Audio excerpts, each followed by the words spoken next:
एक बार एक आदमी अपने छोटे से बच्चे के साथ जंगल जा रहा था। तभी रास्ते में बच्चे को नदी में तैरने का मन हुआ और वो इसके लिए ज़िद करने लगा। क्योंकि बच्चे को तैरने आता था, इसलिए पिता ने बच्चे को तैरने की परमिशन दे दी।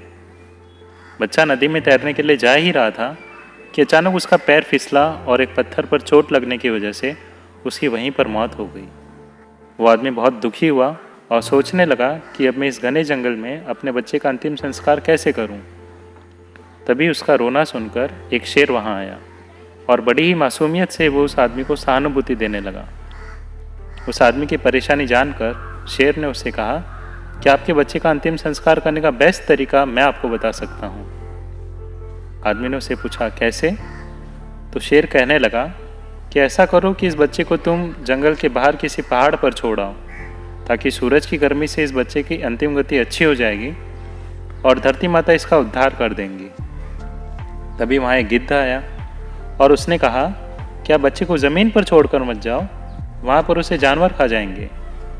आप बच्चे को एक बड़े से पेड़ पर रख दो ताकि कोई जानवर उसे खा ना सके। आदमी सोचने लग गया। तभी वहाँ एक कछुआ भी आ गया और वो भी उसे सलाह देने लगा। वो कहता है कि पेड़ पर तो उसे पंछी खा जाएंगे, इससे अच्छा आप बच्चे को नदी में बहा दो, ना उसे कोई जानवर खाएगा ना ही कोई पंछी। और उसके बाद तीनों ही अपनी अपनी बात पर जोर डालने लगे। वो आदमी समझ गया कि शेर चाहता है कि मैं बच्चे को पहाड़ पर रख कर जाऊँ ताकि वो उसे खा सके।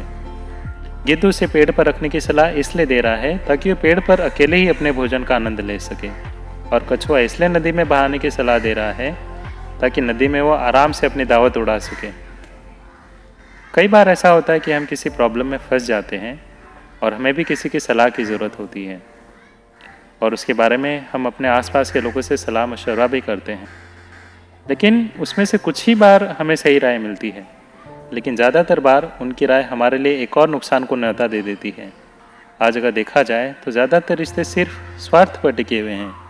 मैं ये नहीं कह रहा कि सारे रिश्तों के पीछे स्वार्थ ही होता है, लेकिन हाँ, आज की दुनिया में अधिकतर लोग अपना फ़ायदा देखकर ही कोई रिलेशन बनाते हैं। ज़रूरी नहीं कि सलाह देने वाला कौन है। कई बार तो मोटिवेशनल स्पीकर और लाइफ कोच भी आपको उल्लू बनाकर अपनी सर्विस आपको बेच देंगे। इसलिए सलाह लें, लेकिन किसी पर अंधा विश्वास ना करें।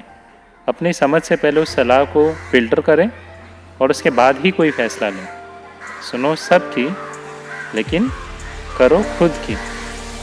धन्यवाद।